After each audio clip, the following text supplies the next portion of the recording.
The Berry Bake-Off Blunder, a Benny Bear and Ruby Rabbit story.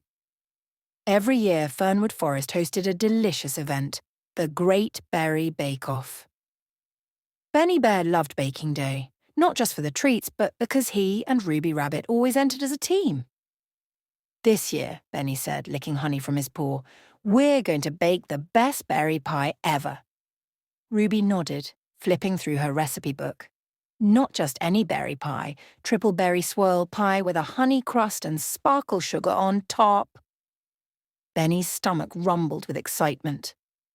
They gathered ingredients: strawberries, blueberries, blackberries, flour, butter, and a whole jar of Benny's favourite honey. "I'll mix the dough," Benny said proudly. "I'll handle the berry swirl," said Ruby, tying on her apron. Everything started smoothly. Benny kneaded the dough while humming a pie song.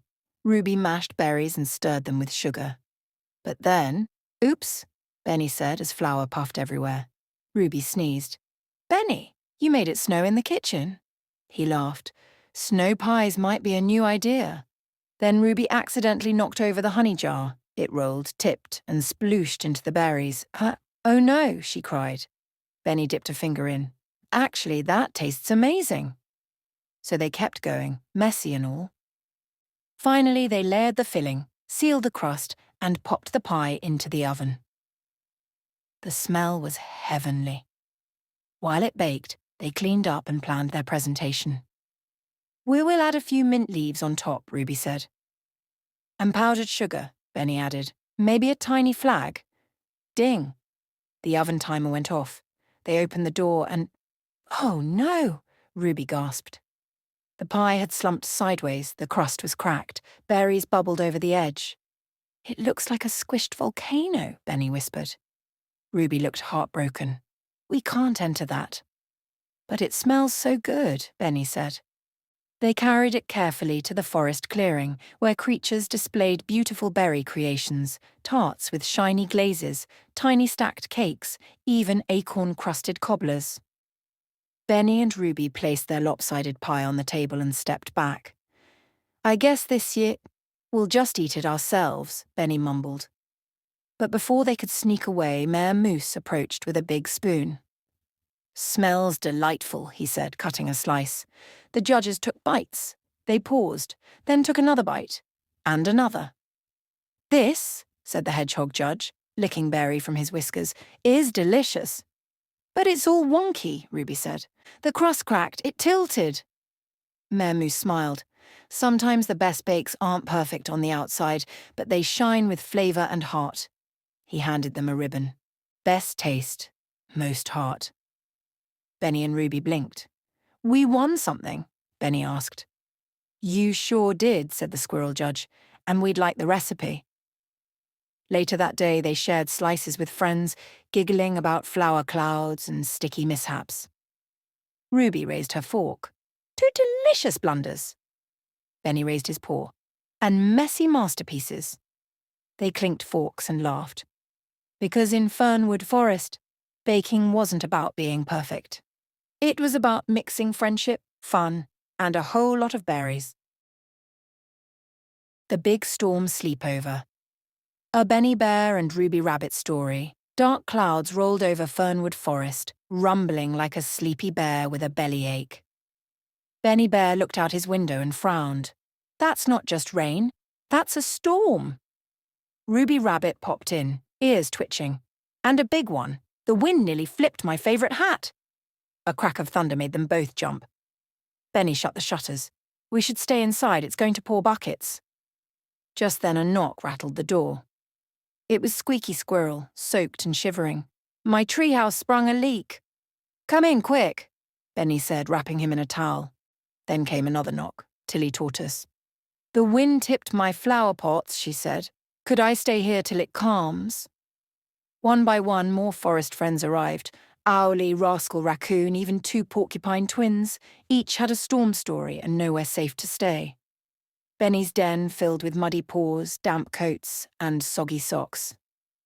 "We're having a sleepover," Ruby said cheerfully, lighting a lantern. Benny blinked. "We are?" "You have the coziest den in the woods," she said. We'll make it fun. Soon everyone was bundled in blankets and gathered around the fireplace. Benny served warm honey milk, and Ruby passed around carrot chip muffins. But when the thunder boomed again, some friends flinched. Ruby stood on a pillow. Time for Operation Cozy. She handed out dry socks from Benny's drawer, hung string lights around the room, and set up a game of forest charades. Tilly mimed a flapping butterfly. Squeaky pretended to be a stuck pine cone.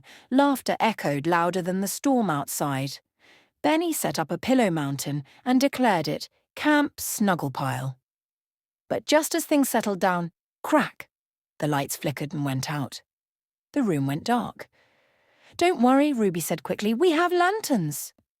She lit one and Benny added a second. They cast a warm golden glow. To keep spirits high, Ruby pulled out her storytelling book. Let's tell tales till the rain goes away. She started with The Brave Little Beetle. Then Benny told the Pudding Pond mystery, making up silly voices for every character. Soon everyone joined in, adding stories, jokes, and riddles. Owlie hooted. "Why did the badger bring a ladder to the library?" "Why?" Benny asked. "To check out high-quality books." Even the storm seemed to soften. As yawns took over the room, everyone snuggled into nests of blankets, cushions, and each other's snores. Benny looked around at the crowded, cozy den. It's not quiet, but it's warm. Ruby smiled sleepily. Sometimes a storm brings friends together. By morning the clouds had cleared and golden sunshine streamed through the window. The forest friends stretched and helped tidy up. Ruby made breakfast muffins, and Benny handed out warm cider. As each friend headed home, they thanked Benny and Ruby.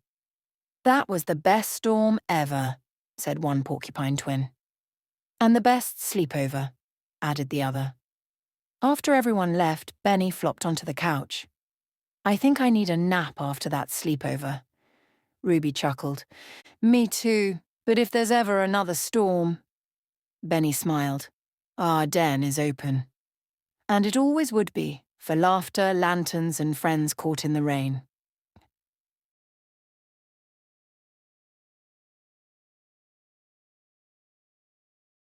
The Lost Lantern Adventure, A Benny Bear, and the Ruby Rabbit Story. Fernwood Forest was preparing for the annual Lantern Walk, a glowing evening parade through the woods. Benny Bear and Ruby Rabbit were especially excited this year.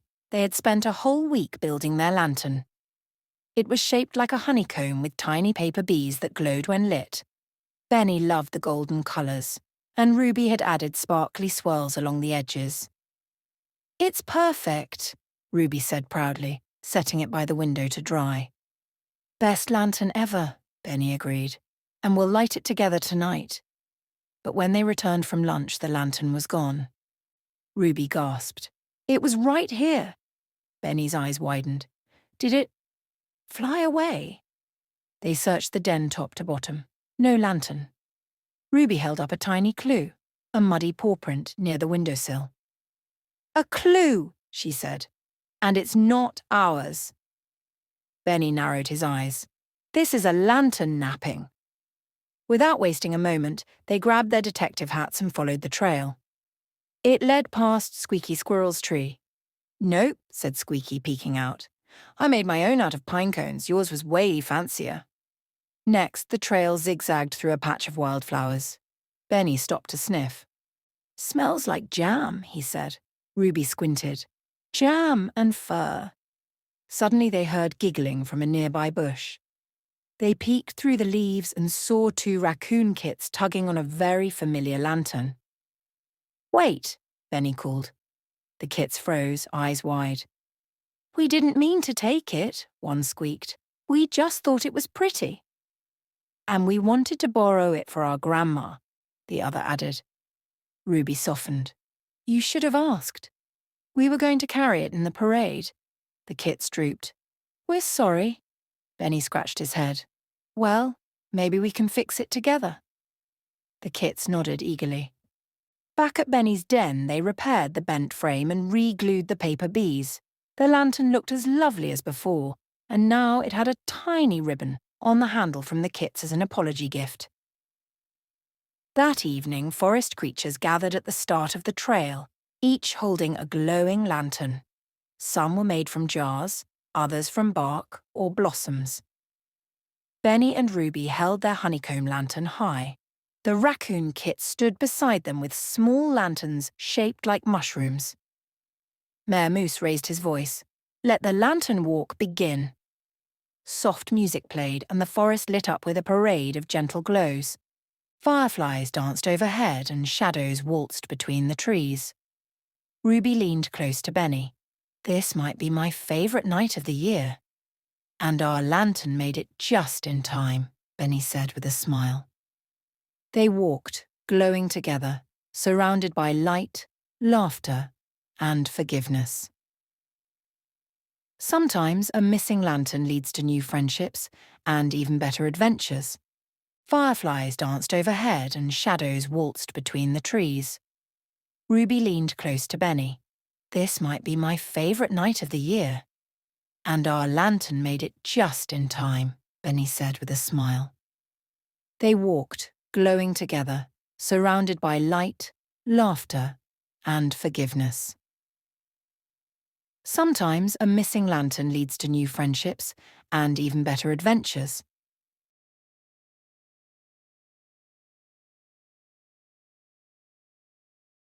The Mystery of the Missing Acorns, a Benny Bear and Ruby Rabbit story. Autumn had arrived in Fernwood Forest, and Squeaky Squirrel was in a panic. "My acorns," he squealed, racing in circles. "All my acorns are gone." Benny Bear and Ruby Rabbit looked up from their leaf piles. "Gone?" Benny asked. "Like all of them?" "Every single one," Squeaky cried. "I had 4 piles stashed near the big oak and now they've vanished." Ruby's ears twitched. "Sounds like a mystery." "And mysteries," Benny said, puffing out his chest, "are our specialty." "Detectives Benny and Ruby are on the case," Ruby declared, pulling out her magnifying glass. They followed Squeaky to the base of the big oak. Sure enough, 4 bare patches of dirt marked where the acorn piles used to be. Ruby knelt down. No footprints, no broken shells. Whoever did this was careful. "Or sneaky," Benny said, sniffing the air. "I smell leaves, moss, and peanut butter." Squeaky blinked. "I don't even like peanut butter." Ruby scanned the ground. "Let's check nearby dens and burrows. Maybe someone borrowed them and forgot to ask." First stop, Tilly Tortoise's den. "Tilly," Ruby said, "have you seen any extra acorns lately?" Tilly blinked slowly. "I found one near my porch. It was cracked. I left it for the ants." Benny scribbled in his notebook. "Suspicious, but not enough." Next, they visited Rascal Raccoon. Rascal shrugged. "I collect shiny things, not nuts." "Unless they're chocolate-covered," he added with a grin. Back in the woods, Benny flopped onto a log. "Maybe this is a cold case." Ruby tapped her chin. "Wait. Cold? What if someone moved the acorns to keep them safe for winter?" Just then a small chipmunk poked her head out of a bush. "Are you talking about the acorns near the big oak?" Benny jumped up. "Yes, you know something." The chipmunk nodded. "I moved them." "You did?" Squeaky squeaked. "They were out in the open," she explained. "I thought someone forgot them. So, I gathered them up and moved them to the community pantry near Pinecone Hollow." Ruby smiled. Mystery solved. They all followed the chipmunk to a hollowed-out log where dozens of carefully stacked acorns sat in neat rows. "My acorns," Squeaky cheered, hugging a pile. I'm really sorry," said the chipmunk. "I didn't mean to cause trouble." "No harm done," Squeaky said, then paused. "Actually, this pantry is kind of brilliant. It's safe, dry, and organized." Ruby looked at Benny. "Maybe the whole forest could share it." Benny beamed. "A community pantry, for everyone to use and help each other." They spent the rest of the afternoon labeling shelves and adding nuts, berries, and seeds. Even Tilly brought some dried clover to share. That evening, Mayor Moose stopped by and was so impressed, he declared it an official Fernwood Forest food hub. As the stars came out, Benny munched a honey-roasted acorn and turned to Ruby. Another mystery solved. Ruby grinned. And a new way to help our forest friends.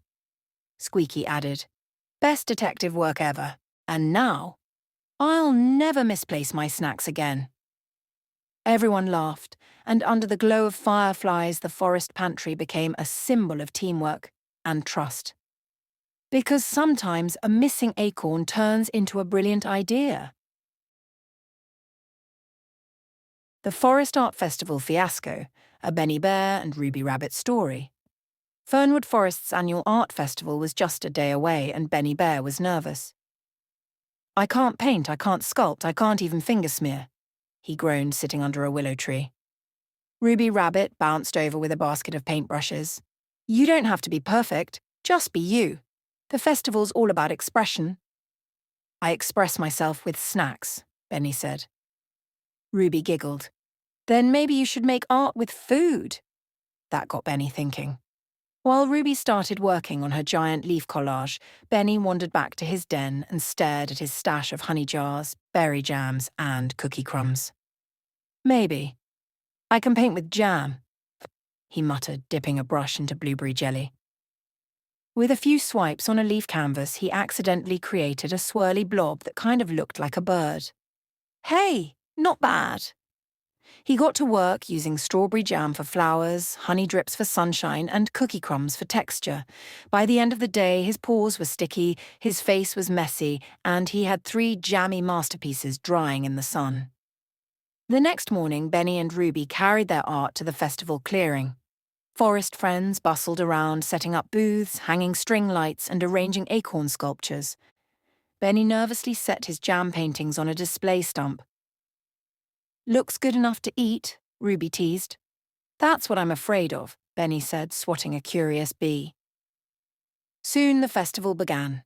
Squeaky Squirrel's walnut carvings sparkled, Owlie's feather paintings fluttered in the breeze, and Ruby's leaf collage got lots of compliments. But Benny's table, it was swarmed. Oh, my whiskers, he whispered as a group of chipmunks crowded around. Is this raspberry? One asked. Did you use cookie dust for the tree trunks? Said another. Benny nodded shyly. I, made them with snacks. They're amazing, squealed a little hedgehog. Can we try them? Try them? You mean eat them? Benny blinked. Before he could say no, a squirrel took a lick of the sunflower, and a raccoon nibbled the corner of the sunset. Stop, Benny cried, flailing his paws. That's not a snack table. It's art. Everyone froze mid-chew. Ruby ran over. What happened? They're eating my exhibit. Ruby looked at the half-licked canvas and the trail of jelly paw prints. Then she started to laugh. Benny, maybe your art really is good enough to eat. He slumped. Well, it was. Just then Mayor Moose clomped over. Interesting concept, Benny. A snackable gallery. Original. Bold. You liked it? Benny asked. I loved it, Mayor Moose said. And I'd like to commission a full exhibit for next year, Tastes of the Forest. You'll be our first edible artist. Benny's jaw dropped. I'm an artist. With sticky paws and a big imagination, Ruby grinned. The crowd cheered and Benny was handed a ribbon that read Most Delicious Display. After that, Benny proudly set up a Do Not Eat Until Judged sign and offered bite-sized samples next to each painting. By the end of the day, everyone agreed. Art was more fun with a dash of jam. As the sun set and the festival lights twinkled, Ruby handed Benny a clean brush and a fresh cookie. Ready for next year's masterpiece? Benny smiled. Only if we eat after the judging this time.